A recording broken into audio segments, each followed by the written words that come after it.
In today's video, I'm going to teach you how to add a LUT in DaVinci Resolve. If you're seeking that professional touch to elevate the look of your video projects, the ability to apply LUTs or lookup tables can be the game changer you need. So let's dive into the world of color grading.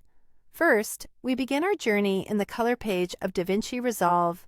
This is the heart of your color grading process, and where you will spend a substantial amount of time perfecting the visual tone and mood of your project. It's here that we'll be enhancing your footage with the magic of LUTs, which essentially act like filters, transforming the color palette of your video to achieve specific looks. Make sure your project is open and ready on the timeline so that all your nodes and clips are accessible. Now, turn your attention to the upper left side of your screen. You'll see an option called LUTs. Go ahead and click that. This will open up the LUT panel, presenting you with a range of LUTs that you can choose from. Think of this panel as your digital toolbox, filled with various color presets, each capable of providing a different aesthetic significantly. Whether you're going for a vintage film look or a vibrant modern style, selecting the right LUT can help you reach that goal effortlessly. Once you have your LUT panel open, it's time to select the LUT you wish to apply.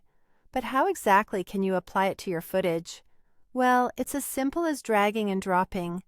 Select the LUT that appeals to the look and feel you aim to achieve. Click on it and simply drag it over to the node you want to apply it to. Make sure your node graph is open and identify the specific node you're working on. Nodes in DaVinci Resolve occupy an important role, allowing you to apply effects and make adjustments individually or in combination.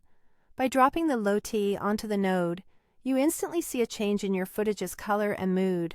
Remember, while LUTs can immediately enhance your footage, they might need a bit of tweaking to perfectly fit your project's unique requirements. Sometimes a LUT you apply may appear too intense, too subtle, or simply influence colors in a manner you hadn't expected. Therefore, don't shy away from adjusting other color parameters like contrast, saturation, and brightness after applying a LUT to refine the result further. So there you have it. Adding LUTs in DaVinci Resolve is a straightforward process that can dramatically transform and enhance the visual quality of your videos. Keep experimenting with different LUTs to discover what works best for your footage and personal style. With practice, you'll not only become more efficient, but also start to develop your unique visual signature. Thank you for watching, and happy editing!